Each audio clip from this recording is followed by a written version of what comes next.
Hello!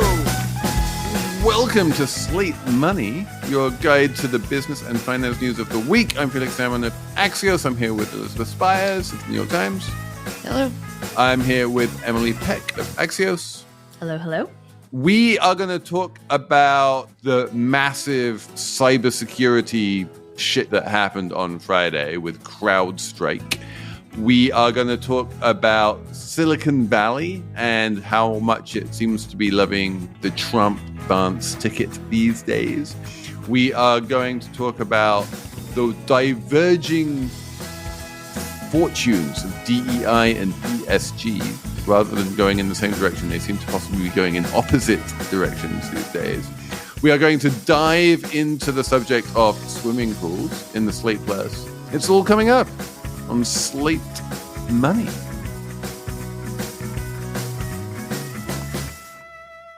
Slate Money is sponsored this week by Progressive. If you are driving your car right now, or you're doing laundry right now, or you're just going for a walk right now, then what you're doing is you're bundling that with the activity of listening to this podcast. Just like Progressive bundles its home and auto policies. They work best when you put them together. Having these two policies together makes insurance easier and could help you save. Customers who save by switching their home and car insurance to Progressive save nearly $800 on average.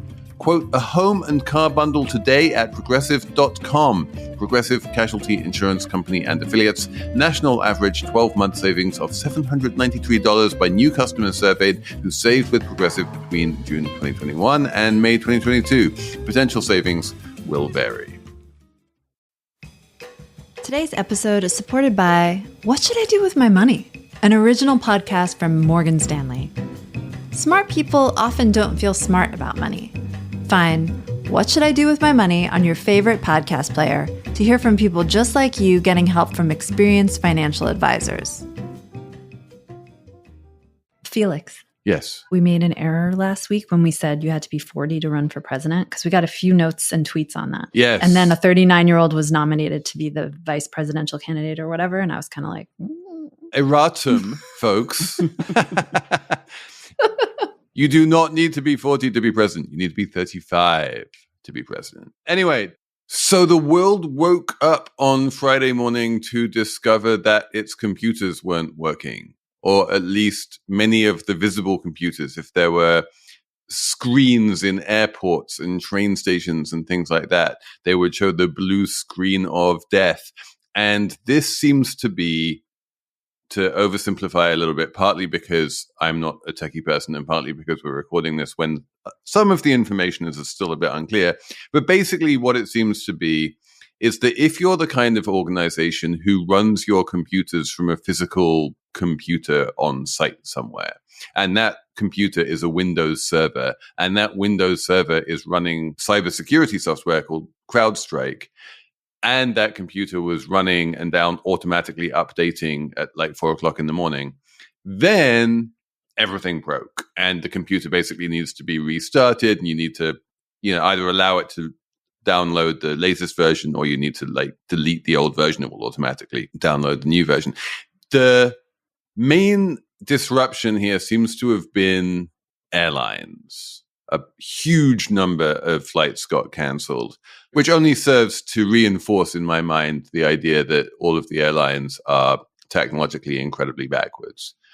But Elizabeth, do you think there's bigger systemic worries here? Yeah, it also affected a lot of hospitals and emergency rooms, which is a little disturbing. But it just sort of underscores the extent to which our cybersecurity apparatus is incredibly fragile. CrowdStrike in particular, a lot of the security software that we use and, is being used on critical platforms has to access every single part of your computer. It has to have permissions to kind of look at everything, which means that, that's a sort of central point of vulnerability. If something goes wrong with your security software, then, that can affect basically, your whole system. But also, large systems like this, because CrowdStrike is a very common security platform. And that's why we're seeing so many places and people affected by this. Although I have to say, I'm sure a lot of people got up this morning and were not terribly heartbroken that they can't use Microsoft Teams today. Microsoft Teams is the work of the devil. I don't know if I've mentioned this recently on Slate Money. I had a Teams meeting yesterday and I almost just threw myself out the window. The people who understand Teams and who make Teams work are special people. They do not include me. The thing that really strikes me about this is that you have two competing tensions here. One is what Elizabeth is talking about, which is the dangers of centralization. And like, if everyone is using CrowdStrike, then one, buggy CrowdStrike update can take out half the planet. And so in that sense, like intuitively, you'd want less centralized systems to make like the world a little bit more robust to some either inadvertent or deliberate failure. The other thing is that the systems affected were all basically local systems. And if you were running a state-of-the-art cloud system and you're not running your computers off your local Windows server, then you're basically fine. And in that sense, the solution here is even more centralization and everyone just run everything off the cloud and one sort of centralized thing which will work. And that tension, I think, is going to be with us for a while. But basically, this idea that friends don't let friends use Windows Server, that trying to run a major computer network off like a box sitting in your basement is just a very sort of 20th century thing. And 21st century software doesn't really work well with that model. And companies like CrowdStrike are like, well, we can work with it and we'll send you pieces of software that you install on your local computer, and then you run that software on your local computer. And now we're seeing the problem with that. Well, also, to be fair, there was a problem with Microsoft's Azure, which is their cloud system. It's not clear, I think, while we're talking about this, whether it's related to the CrowdStrike bug, but it might be. So it might be. There have been reports that it was. There have been reports that it wasn't. So we don't know about that. But yeah, exactly. Like, if the solution is more centralization and moving everything to the cloud, then that does mean that you are more exposed to something like a system-wide Azure outage. The system-wide Azure outage didn't last very long, and it didn't seem to cause enormous damage compared to the CrowdStrike problem. But that is definitely a thing. Like when AWS goes down or when Azure goes down or something like, one of those huge, big centralized cloud platforms, then that really does knock out half the internet. So first I want to say that what happened Friday morning was what people thought was going to happen 24 years ago when everyone was freaking out about Y2K. Like, exactly. We finally had Y2K people. Bug. Yeah, and it turns out not to have been so bad after all. Well, I mean, tell that to the thousands of people stranded around the world trying to make their flights or get to where they need to go. I think it reminds me of, beyond the Y2K parallel, it reminds me of what happened in 2020 and 2021 with the physical supply chain, which was the physical supply chain around the globe is run really tight, just in time, and everything's great. We're all very interconnected, global, things are cheap, things are running well, but something goes wrong and everything comes kind of crashing down. And it seems like so too with the digital supply chain or digital infrastructure that we've patched together around the globe using, companies like CrowdStrike that no one's ever heard of until you can't get your flight home to see grandpa for his 80th birthday. Then all of a sudden there's a big breakdown. I like the idea that CrowdStrike is the electronic equivalent of like the Suez Canal. Yeah. And the bug is like that ship that gets stuck in the Suez Canal. But it is easier to fix a bug than it is to move a massive ship that got stuck. No, that's for sure. That's true. And like you said, Felix, stuff happens all the time where like we know because we work in media and there's always a message on Slack like, oh, AWS is down, so our website doesn't work. Oh, it's back working. And it's like, oh, I missed that. Okay, fine. Usually it's okay. But what happened on Friday really illustrates just how fragile and interconnected everything is. And I don't know. I mean, I would like to learn more about what regulations or requirements a company like CrowdStrike is subject to. Like Elizabeth said, it has access to the internal workings of all these different companies. I read, I think about 300 of the Fortune 500 companies use CrowdStrike. So, I mean, this is a business that's got its like little teeth into everything. And so, what are the rules and surrounding its operation? Well, it also suggests that a company that has that much market share, the scale of market share is actually kind of a vulnerability in itself. Yeah. Although it's actually wild if you look at this world of enterprise software, how many companies have that kind of level of market share. Like, I don't know if you guys have been watching this rumored acquisition of a company called Wiz by Google for $23 billion. No one's heard of Wiz. It's fine because you're not in the enterprise software world. And it was only founded in 2020. It's a very young company, but it's like, it now has that kind of market share among big Fortune 100 companies.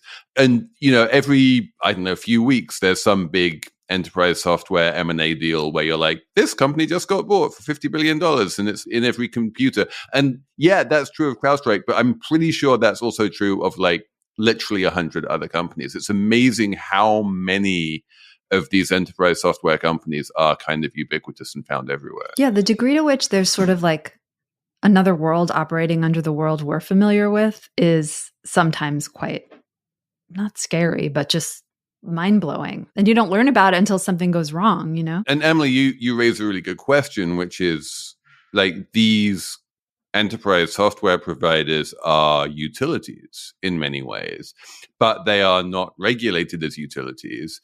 And is there a world in which they are? And who would do the regulation? And would the regulation make things worse or better? I think it's possible to imagine some kind of sci-fi world where there's a competent regulator who oversees such things and makes it less likely that something like this will happen. But in the real world, I'm not convinced that's really possible. It's interesting what things we've decided we're going to handle with regulation and like government service and which things we're not. Like, well, you have police and that's public, but then we have private security, One of the examples that I keep on thinking back to is nuclear power, where it's incredibly regulated. It's basically the most regulated thing in the world. And it's kind of not obvious that all of that regulation makes it safer rather than less safe. It's like, it certainly makes it like 100 times more expensive, because part of the reason is the regulations are constantly being updated. And so you can't just sort of say, well, I want to build a nuclear power station. What are the regulations? Because halfway through building it, like, the regulations have changed. And so like there are costs involved. There are huge costs involved to regulating this kind of thing. If every single enterprise software company needed to run all of its software updates past some regulator before deploying them, you can imagine like the whole system was screeched to a halt. Yeah, tech and regulation just hasn't ever mixed, just because of exactly what you're saying. Regulation moves too slowly. I mean, Congress is still figuring out how to deal with, search. And anyway, that in the wake of the, end of Chevron deference, you can't do it anyway. Right. So, I mean, should we just accept that like bugs happen, and then when they do, hundreds of flights get canceled and like some localities can't use their 911 services anymore? It seems like that's not okay. Even the private sector mechanisms are not really capable of, holding these companies accountable to some extent because they have liability provisions built in. So you can't necessarily sue them if your business is knocked offline for a while. Right. Yeah. Or if like there's no enterprise software company general counsel would ever allow anyone to install their software without signing some kind of EULA that basically protects them from any kind of liability. An EULA is an end user licensing agreement? Yeah. The end user being like the airline that uses the CrowdStrike software. When they sign that agreement, they're like, we're licensing that software from you. We're going to use it, but we're not going to sue you if it goes wrong. The indemnification clauses are really limiting. So, and those clauses carry down to like everyone who uses the airline and stuff too? Yeah, I can't imagine some person who missed their flight being able to sue CrowdStrike. It's like, good luck with that. Right. Yeah. And I guess airline passengers are used to all manner of hellish situations. Although, as Matt Levine likes to say, everything is securities fraud. The one thing that might be possible is some kind of class action securities fraud lawsuit against. It's not illegal to have a bug in your software, but you knew that there was a chance that you could have a bug in your software and you didn't disclose that possibility in your SEC filings, and therefore we lost money in the stock market when CrowdStrike stock fell. That's the one thing that is possible. I do think that CrowdStrike has been growing very quickly via acquisition, and companies that grow via acquisition always have problems incorporating all of their acquisitions, and all of the acquisitions have different systems, and you need to get everyone on the same system, and it keeps eyes off the main ball and the main prize. And, on absolutely no evidence whatsoever, it is entirely possible that, the pace of M&A that has been going on at CrowdStrike contributed to the failure. I mean, there was obviously some catastrophic failure of systems at CrowdStrike. You should never be able to push an update that breaks half the planet.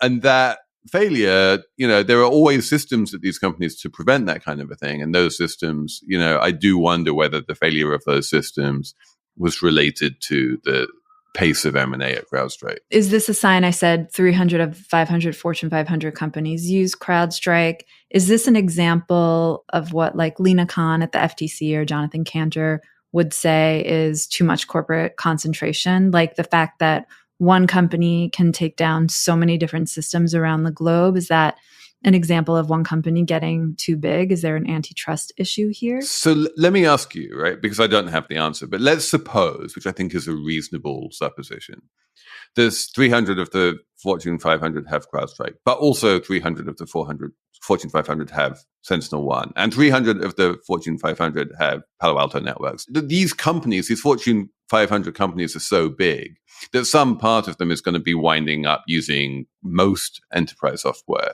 providers, and I do think that one of the fights that CTOs are always fighting is saying we have too many vendors and we need to simplify things, and can we just get this down as much as possible? And that's one of the reasons why, for instance, Google wants to buy Wiz, is that it makes it easier for the CTO to say, well, we have Google already, we don't need to have Wiz as well.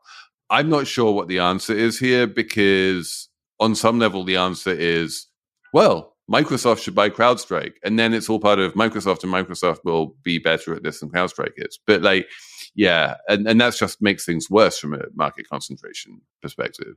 Well, I think you also have to sort of consider that antitrust is really about anti-competitive behavior. So I'm not sure that simply gaining that much market share would qualify it for antitrust. Yeah, and being in many companies is really not a good proxy for market share. Despite a smooth rollover into year 2000, Y2K experts say we're not out of the woods just yet.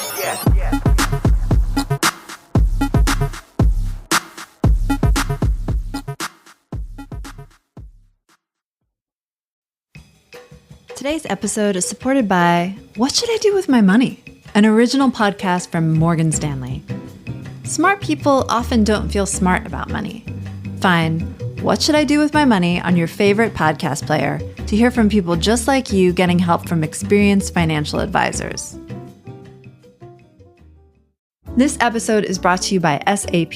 First, the bad news. SAP Business AI won't help you generate cubist versions of your family's holiday photos, but it will help you understand which supplier is best to help you roll out your plant-based packaging in Southeast Asia, identify the training your junior project manager needs to rise up the ranks, and automate repetitive tasks while you focus on big innovations, so you can be ready for the next opportunity. Revolutionary technology, real-world results. That's SAP Business AI.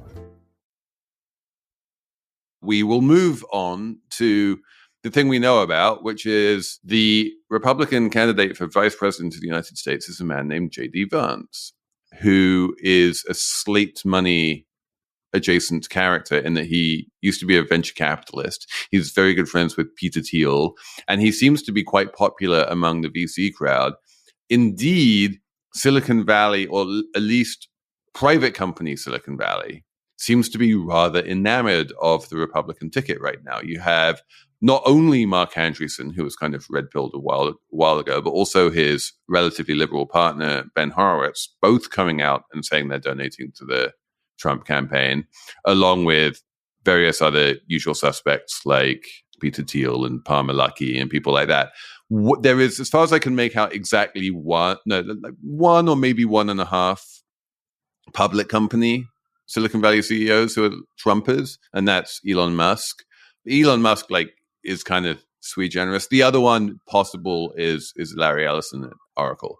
Silicon Valley does seem to be significantly more pro-Trump than it was in 2016 or 2020. And Elizabeth, my question for you is, to what degree is this J.D. Vance thing? And to what degree is this a Bitcoin thing? Well, I think Vance is a symptom of the overall trend, which is that a lot of these people were sort of socially liberal libertarians to start with, and they have conservative leanings, even when some of them, were contributing to Democrats. Silicon Valley generally has moved a little bit rightward over the last few years.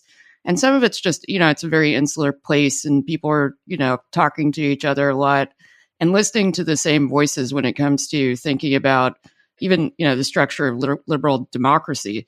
A name that's going to come out, I think, soon that's it's sort of esoteric if you don't really follow what some of the discourse looks like in Silicon Valley, is a guy named Curtis Yarvin. Moldbug. Yes. Peter Thiel and a lot of his cohort, including Andreessen, he's a software guy who's become a kind of Silicon Valley philosopher, and he believes that liberal democracy is not good, and we should be living in a monarchy controlled by a CEO figure who just seeks to make the country profitable. So Thiel is very explicitly anti-democracy. Yeah. He thinks that democracy is a bad way to run a country. And, I feel like this is an interesting, you can have these debates, and Elizabeth has a good point that it isn't, insofar as Trump is kind of anti-democratic, you can see an alignment there.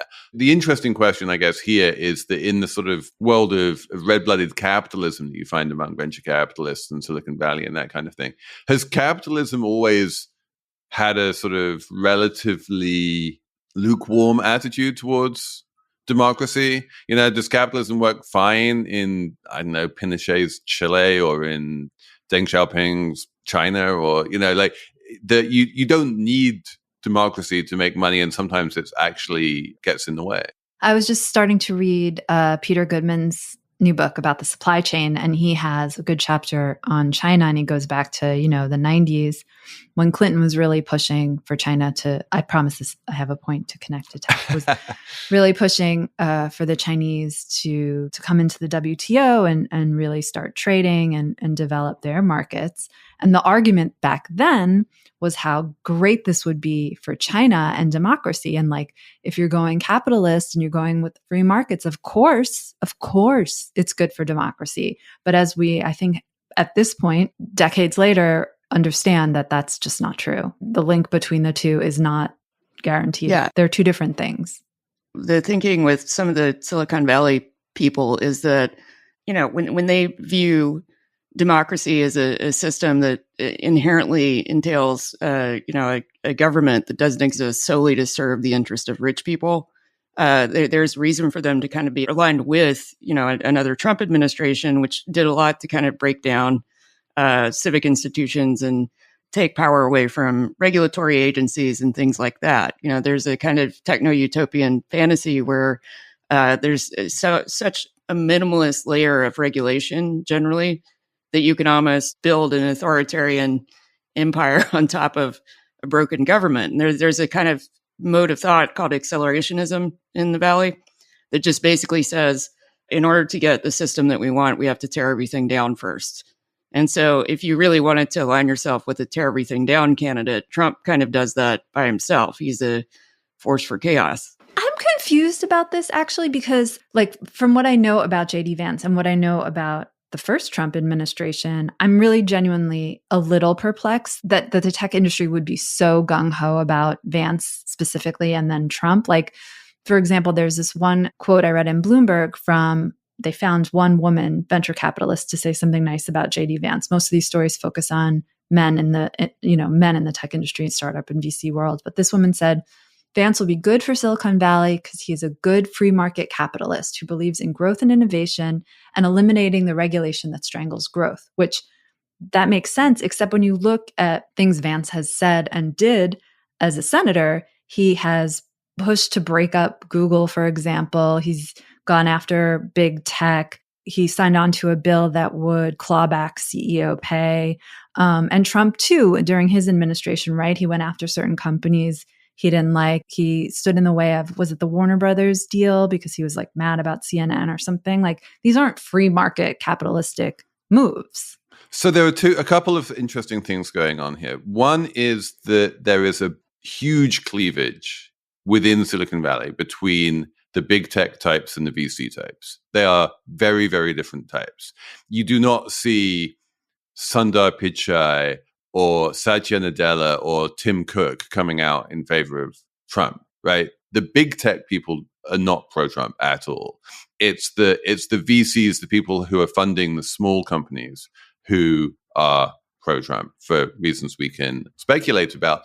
Think the big change between now and 8 years ago is the degree to which crypto has come to dominate not big tech, but like VC tech, the smaller tech type end of the spectrum.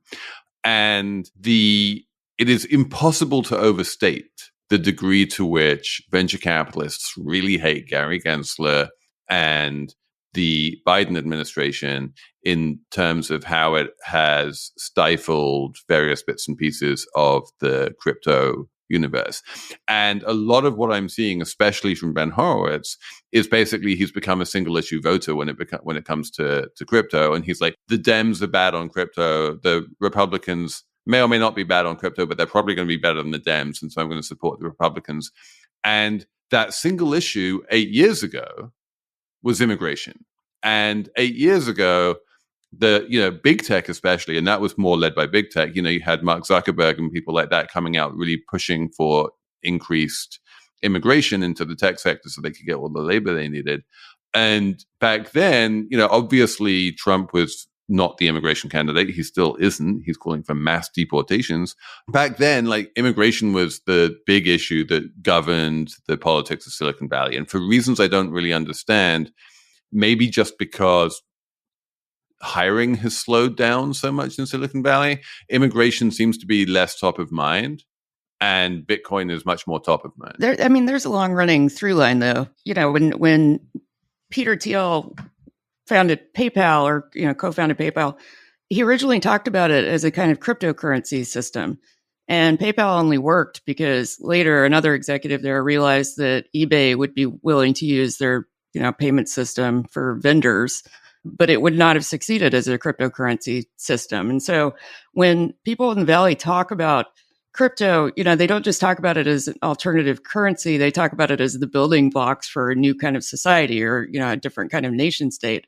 So when Horowitz and Andreessen say that, they're sort of becoming single issue crypto people, that this has always been part of their agenda. I think they're just being more open about it now. But it's not just the fact that they're invested in crypto. It's the fact that they sort of philosophically view it as, a building block of an alternative, techno-utopia they want to build. This is what Andreessen's big manifesto is about. Yeah, no, the chronology is interesting here, right? Because cryptocurrency, Bitcoin, did not exist when PayPal was founded. PayPal wanted to be like an electronic form of payments, but at the time it really needed to be built upon the dollar. And I feel like on some level, Peter Thiel was never particularly happy about that. And then when Bitcoin comes along, he's like, oh, we get to build our own currency and have complete control and be independent of the Fed, and the government doesn't get to touch us in any way. And that was a kind of crypto-utopian vision that lasted about, 3 or 4 years after the invention of Bitcoin, before people realized that it did actually need certain amounts of government regulation. And now most crypto companies are saying, like, we want government regulation, we want laws, we want to know what the rules are. You have to tell us what to do, because otherwise, we're in a sort of chaos world. But on some level, I do think that Elizabeth is right, that like what Peter Thiel really wants is the chaos world and not the regulation that all of the big companies say that they want. Andreessen has, said openly that he's pissed at Gensler because he hasn't been able to like meet with him and then pretty much dictate the extent to which crypto is regulated. And he's pissed with Biden too, because I think my experience with some of the Silicon Valley billionaire donors is that they expect that their money buys them a seat at the table in all of these discussions and sometimes allows them to drive, the conversation. And so I think, Felix is right that there's a lot of resentment toward Gensler and Biden because of that. Yeah, this is the Pascal's wager thing that like I wrote a couple of weeks ago, and it keeps on coming up in various different contexts, which is that the one thing we know about Trump is that, he meets with people, he's swayed by people, he likes his friends, he hates his enemies, and that if you come out very vocally in favor of him and you donate money to him and you tell everyone how wonderful Trump is, he will return the favor in the way that someone like Biden will not.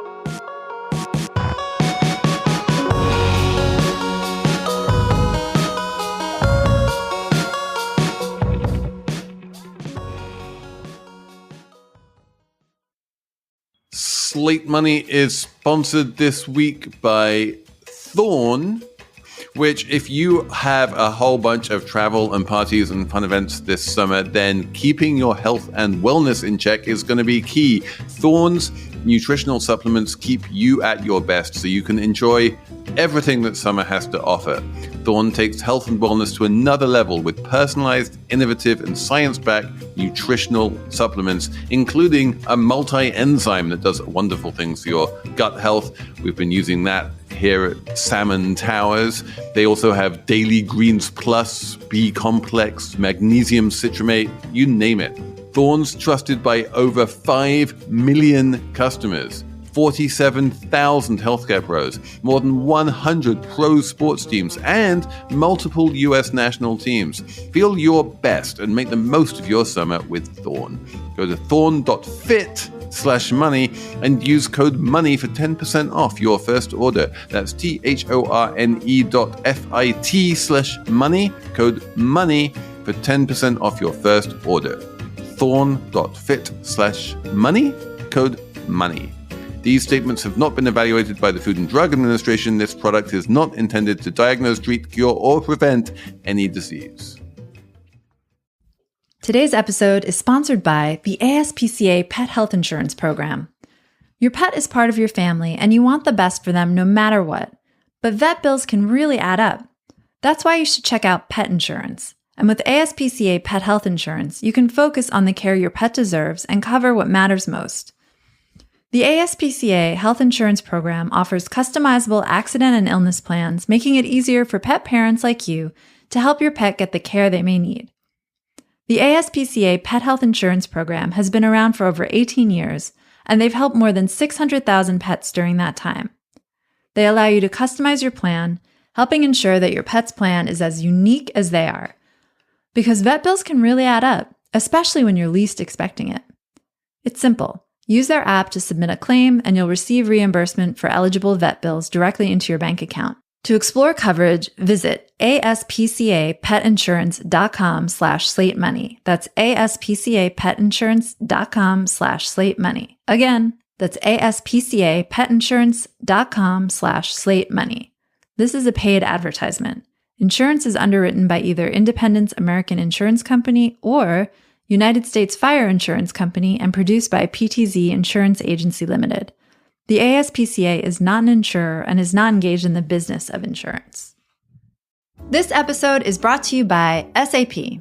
First, the bad news. SAP Business AI won't help you generate cubist versions of your family's holiday photos, but it will help you understand which supplier is best to help you roll out your plant-based packaging in Southeast Asia, identify the training your junior project manager needs to rise up the ranks, and automate repetitive tasks while you focus on big innovations, so you can be ready for the next opportunity.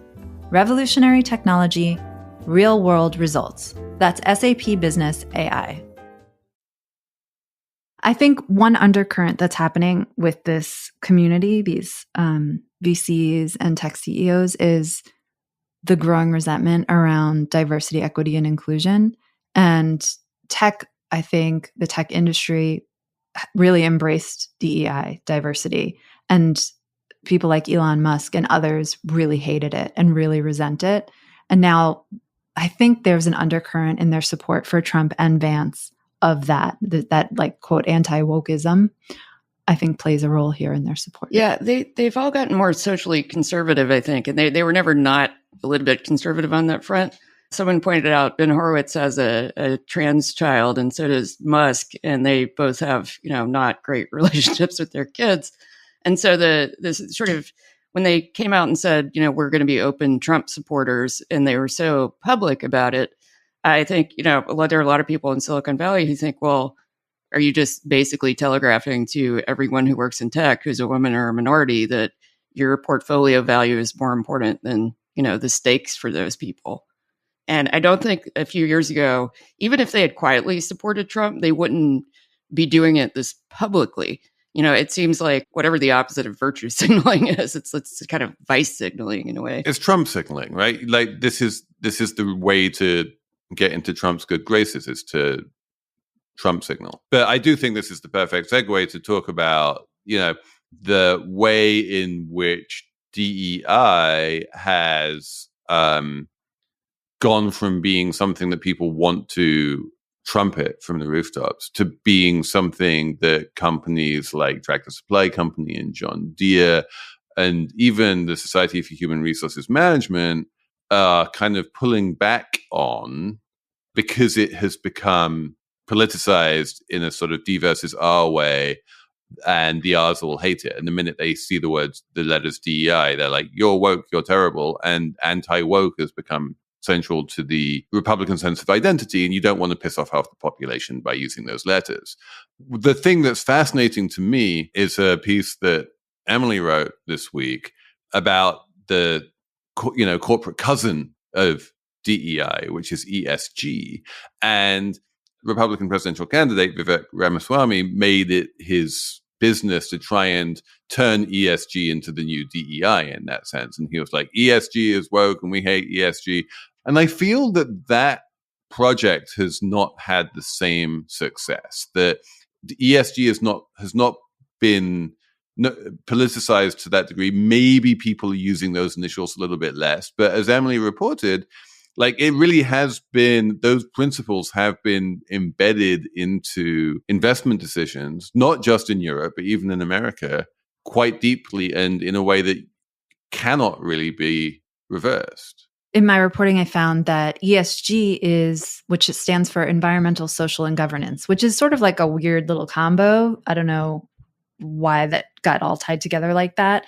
But ESG is used to evaluate corporate deals. So one company wants to buy another company, or a private equity firm wants to buy a company or invest in a company. Before they take those steps, they do due diligence. Part of the due diligence is like, well, is this company, have climate related issues? Does it have health and safety concerns that might wind us up with a lot of liability? Does it have diversity issues? Is it well run? The G just means governance. No one's going to walk away from the idea that companies should be run well. And so all that stuff is just embedded in the mechanics of deal making now. And it doesn't seem to be going away. What might be going away is using the initials ESG, but the concepts and the ideas are not going away. And I feel like that's a big distinction from DEI, where it's like, most of what DEI, there was work behind DEI in terms of how companies structure like their interviews. But a lot of DEI it's just words. It's making people feel like they belong and making it clear that, a company wants people to feel included, even if they're not a bunch of, white dudes, and telegraphing that to their employees. That's part of it, right? So it's not like if the words go away, it stays behind necessarily in the same way that it seems like, at least in deal making, ESG has. The thing about ESG is that it is actually interestingly aligned with rather than opposed to the populist shift in the Republican Party. There's this really fascinating organization called Just Capital that does annual surveys of Americans and basically says what makes for a just company. And if you look at those surveys, they change. The answers change every year to a little bit, but the big picture answer is always the same, which is like you've got to treat your workers well. That's number one, and then there are various other things.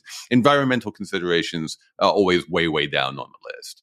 And so if you get like Democrats really pushing environmental considerations, like that doesn't align with popular sentiment. Whereas if you get union leaders appearing at the RNC and saying like, you've got to treat your workers better, that really does align with popular sentiment. If you get J.D. Vance coming out and saying the CEOs are too greedy and we've got to claw back their pay if they misbehave, that aligns with popular sentiment.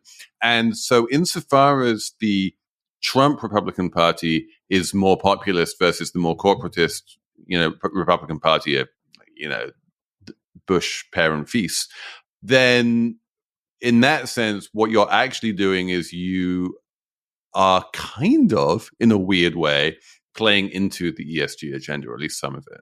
See, I have a simpler, possibly dumber theory, which is that the average person knows what DEI is because people, work. The average person doesn't necessarily know what ESG is. And so I just don't think that it has quite the, ability to, and make the right wing crazy. One of the stories you mentioned about John Deere and Tractor Supply Company pulling back on DEI efforts, although I agree with Emily, sometimes these pullbacks are really just about abandoning the language. It's not necessarily that the company cares less about diversity, but it was instigated in part because a right-winger who has a huge following named Robbie Starbuck pointed specifically to these companies and said they have DEI initiatives and, just badmouth them. And so they were afraid of getting brigaded the way that, Bud Light was. And so some of it's just caution on that front. I don't even think it's anybody changing policies. Yeah, it reminds me, like, weirdly, it's the Jesse Jackson playbook, but just updated for the right wing. You just like pick a company and target it and get a bunch of people to threaten to boycott it, and eventually that it will capitulate and do what you want it to do. And the Tractor Supply thing, because it's a public company and a very like high-flying public company, its share price is amazing. The Tractor Supply thing is a huge win for Robbie Starbuck because it means that it's a proof of concept. Like he can make this work with big public companies, and so like now he's not going to stop, right? What having tasted blood, there's going to be more.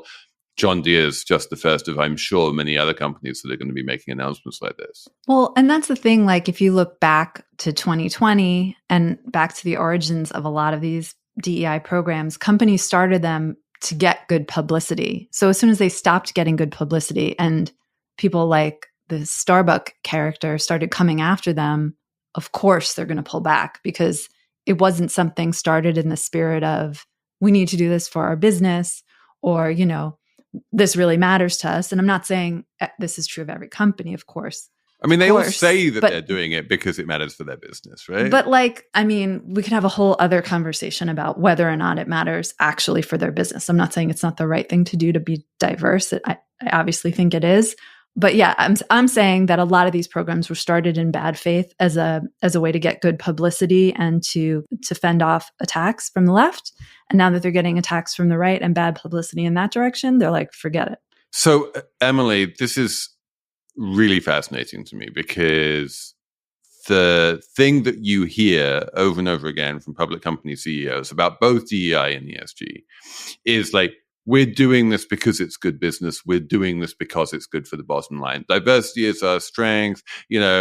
Moving to net zero is going to it's going to position us to thrive in a warming world and all of this kind of stuff. The announcements about DEI and ESG alike are always couched in like, this is a very shareholder friendly thing that is going to be great for the bottom line. And if you're right, and that was just window dressing for what was ultimately a comms strategy of like, we want good publicity on the DEI side. What you're doing is you're raising the possibility that similarly, the ESG is also, when they say it's good for business reasons, they're not really telling the whole truth. And really what they're doing is they're saying it for communications and publicity. Well, it can be both. I mean, it's so complicated. Yeah. Sometimes these things are good for business reasons, and sometimes they're not. ESG is not good for Exxon's bottom line, right? I mean, Exxon doesn't need E. All the companies need G. Diversity may or may not be good for your bottom line. If you're a company that needs to appeal to a diverse customer base, probably diversity is really good for your bottom line. If you're equity, maybe it matters for your bottom line. Maybe it doesn't. Maybe it matters because you're going to get sued a lot for racial or gender discrimination or sexual harassment. So it matters for your bottom line. But the research on whether or not this stuff actually matters to your bottom line has become, there's a recent paper debunking one of like the bigger McKinsey notes on this that said it's definitely good for the bottom line. The couple of investors I spoke to said like the big mistake for ESG, and I think you could say this for DEI too, was people coming out with these blanket statements and saying it's always good for the bottom line, it's better, it's like the winning strategy. And systems and businesses and companies are too complex to say that.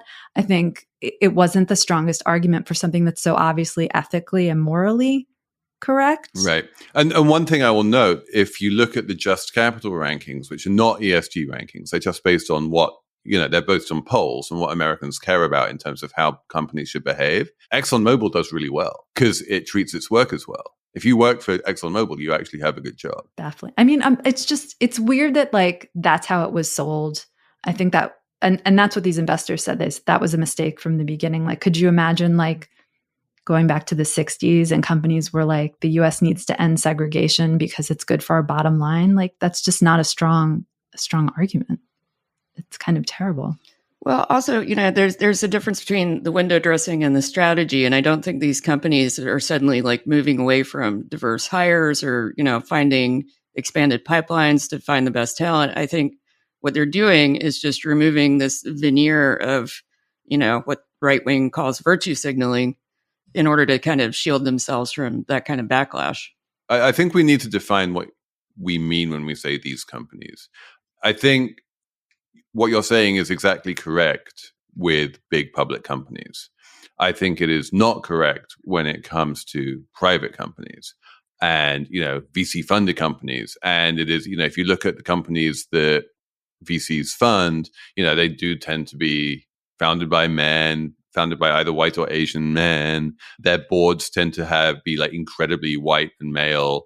And, when NASDAQ comes out and says, we need like at least one woman on the board, come on, people, what you find is many, many, many of these companies that have managed to get to like Series F in their VC rounds are like, oh shit, we'd better appoint a female director at this point so that we can go public on the NASDAQ. And you're like, because they don't care about that kind of thing until the point at which they go public. Well, also, there's, if you've got a company full of white guys, like it's a little bit of a self-referring system because people tend to hire people that they identify with and that look like them. Exactly. And, there's research that shows that hedge funds that are run by women have higher returns. And if you were just thinking about bottom line, you would think, okay, well, let's just, give women more capital to run hedge funds. But that's not really how any of this works. Yeah, because actually, like people, this is the single biggest misconception about hedge funds is that the thing that matters is returns.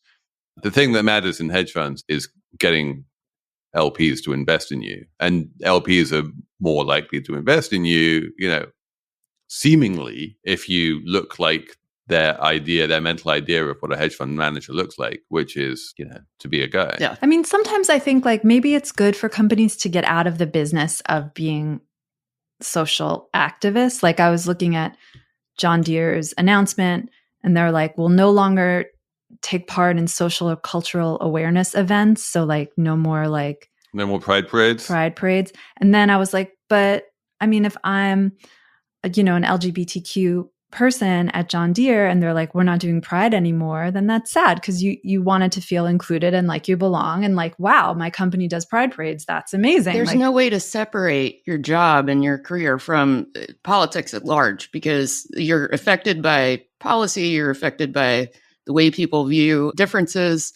It's, for companies that say we can't talk about social policies or politics at all, they've had enormous backlash, partly because there's no way to really implement that. There's the company that owns Basecamp came out with a policy a few years ago where they said, no more talking about politics or, any of these kinds of issues on the company Slack or while you're at work.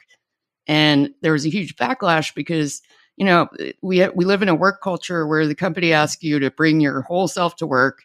And, you're part of a family. That's what they're pulling back on. Like, that's exactly where the retreat is happening. Like, I think the whole bring your whole self to work thing is precisely what we're seeing less and less of. Leave yourself at home.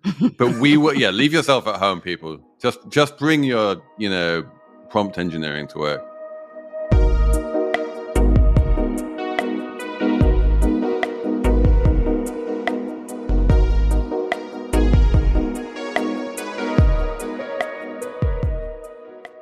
Before we get to the numbers round, I want to tell you about our Slate Plus segment for the week because we are diving in. We're making a splash. This week, we're talking about swimming pools and the swimming pool industry. And it's a really fun, dare I say, refreshing conversation that you are going to want to hear. And Slate Plus members do get to hear that at the end of the show. And if you're not a Slate Plus member, you should sign up for Slate Plus because with Slate Plus, you get ad-free listening on all Slate podcasts. You get unlimited access to all Slate.com content and a members-only newsletter. And, of course, an exclusive bonus segment in every regular Slate Money episode. So sign up at slate.com/moneyplus. That's slate.com/moneyplus. We should have a numbers round. Emily, do you have a number? Yes. My number is $79.99. No, that was my number. What? Get out of here. It is the price of a ReadyWise 150 serving emergency food bucket, otherwise known as the apocalypse bucket. No, we have the same number. How is that possible? I thought you were going to do Ken Griffin. Okay, I'll do a dinosaur. Fine. Okay. Well, anyways, okay, so this is sold at Costco. People are calling it the apocalypse bucket, and it's just like a bucket of little food packets that you just need to add water to that has a 25-year shelf life. So we're talking mac and cheese, soups, fettuccine Alfredo, cereal, vanilla pudding. And it's being marketed, to the doomsday preppers out there, but affordable doomsday prep. You don't have to build a bunker. Because it's $79.99 and yes. It provides, quote, readiness in the face of uncertainty. In a world where unpredictability has become a constant, our assortment takes on a vital role in emergency preparedness. And, I thought about it on Friday morning because I was reading about the big tech stoppage or whatever, and there was some stuff about supermarkets couldn't open because of the tech issues. And I thought to myself, man, if you needed food today, don't you wish you had an apocalypse bucket? You could have had some tasty fettuccine Alfredo, just add water if you couldn't get to your local store. Doesn't help you if the water supply is broken, but yeah. Well, and then you have to get all manner of other things. Then just go out and dig a well and also buy your $79.99 bucket and you'll be fine. I had some questions, though, about some of the promotional copy. Okay, so it says it was like 25,000 total calories and 150 servings. And that's not a lot of calories per serving, is it? It's not a lot of calories per serving. I don't think it could last you very long. Like, you're going to need a lot of That's because it's got buckets. like 40 drinks in there. And you're like, the drinks is not going to get you very far. No, you're going to need a lot of these buckets, I think. So you might want to stock up. It's an average of 168 calories per serving, which is like, that's a snack. That's not a meal. Very much. That's not even a Snickers bar. Like, what are you doing? Yeah, just buy Snickers bars instead, people. All right, Elizabeth, what is your number? My number is 60%, and that's or 60 and its percentage. And that's the amount of towel inventory the average hotel rebuys every year. I went into this article about why your hotel towels are scratchier and thinner and grosser. And apparently it has to do with the fact that the fluffier towels are much more difficult to launder, and you have to do a totally different industrial level cleaning process for hotel towels. And so particularly for basic and economy hotels, people stay much shorter stays. And so they have to launder the towels more. And they get around 50 uses out of every single towel before they have to buy them again.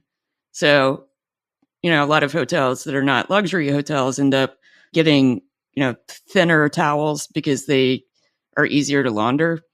And then they just become scratchier faster. So if next time you go to a hotel and you feel like your towels are maybe scratchier, you're not imagining it. What happens to the towels when they get replaced? Do they just wind up in a landfill, or is there some fabulous circular economy company that will take all of the old towels? And some companies donate them. Hilton donates a portion of their towels to animal rescue shelters so that all the, rescued puppies and kittens have soft towels to sleep on. Or slightly scratchy towels, but still that's better than nothing. I've been thinking about towels a lot because we just joined this new gym, and towels are like their currency. Everywhere you go, there's so many towels. And there's a pool and you don't have to bring towels to the pool. And it's just such an amazing luxury to have fresh, clean towels at any moment you want. So even though they're scratchy in the hotels, it's just an incredible luxury, All right. My number, I guess, is not going to be $79.99. It will instead be $44.6 million, which is the number of dollars that Ken Griffin spent on the Stegosaurus. And fossil. Well, it's not a living Stegosaurus. I feel like I might be breaking this to you, Emily, but there are no living Stegosauruses anymore. That you know of. Maybe it's like a black swan. I think they don't exist, but then I'll go to Australia and there'll be a glacier will melt, and then suddenly we'll have Stegosauruses. You don't know. I saw Jurassic Park. These things can come back. No, but the Stegosaurus skeleton was sold at Sotheby's for $44.6 million, making it the most expensive fossil ever sold. People were surprised about this because actually it turns out that Jurassic Park has been driving the market in fossils for the past decade or two, and that the most expensive fossils have always been T-Rexes or possibly Velociraptor type animal. So the fact that one of these relatively harmless herbivores has set the record has got people kind of raising their eyebrows. But don't bury your story. You also point out this dude, Ken Griffin. I always want to say Ken Griffey Jr., but that's totally different person. Ken Griffin, he always buys the most expensive things. He has the most expensive house in London. He has the most expensive house in Miami. He has the most expensive house in New York. He is building a massive mansion in Palm Beach, which is going to be $1 billion, the world's first $1 billion home by the time it's finished. And yeah, he has set the record. I put this in my story. I looked this up. At the time it was bought, I don't know if it's the current record, but he has set price records for Jackson Pollock, Willem de Kooning, Roy Lichtenstein, Barnett Newman, Paul Cézanne, Jasper Johnson, I'm sure many more. He really likes paying the most money ever paid for certain things. I'm just like, you know what? If you're a billionaire, you can do that. You're never going to run out of money. Nobody's ever going to stop them from wealth hoarding. But that's the whole point. He's not hoarding it. He's spending it. He's actually using money for its intended purpose, which is to be spent. And he doesn't like a discount, like where I'm from. And I think many listeners, you compete on price. You're like, look how I like your jacket. I only paid $25 for it. It was on sale from whatever. But no, this guy is the opposite. I like your jacket. And he's like, actually, it's the most expensive jacket that's ever existed. And that's his whole shtick. It's the complete opposite of anything a normal person would do. There's something perversely endearing about a grown man buying a dinosaur skeleton. Yeah, and he has been very dinosaur friendly. He's sponsored dinosaur exhibits. He's super into dinosaurs, is Ken Griffin. We know who he's voting for. Yeah, and if you know any 4-year-olds, you will invariably be asked what your favorite dinosaur is, with the assumption that you have one. And so sometimes you have to come up with one on the spot. So in the most charitable light, I imagine, Ken Griffin as a little boy where he had a favorite dinosaur and now he can buy it. Elizabeth, what is your favorite dinosaur? Velociraptor. I've had to answer this question before, so.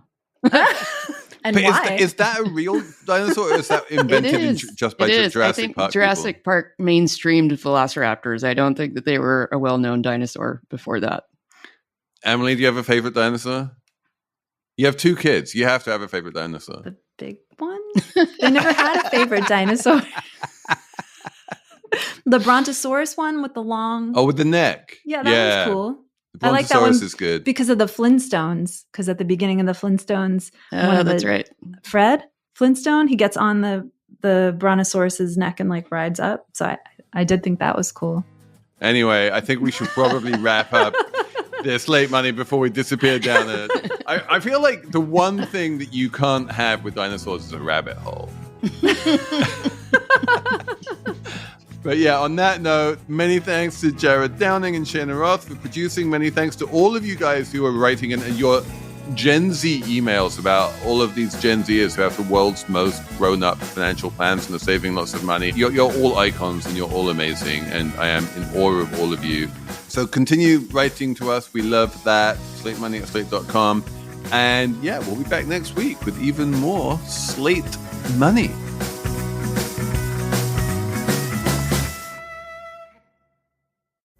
Pulling up to Mickey D's just for drinks? Oh yeah, that's me. Nothing extra, just perfection and a straw. Coming in hot for the coldest cups on the block. Because there are drinks. Then there are drinks from McDonald's. Mix things up with any size lemonade or sweet tea for $1.49. Perfect with our classic fries. Price and participation may vary. Cannot be combined with any other offer. Ba-da-ba-ba-ba.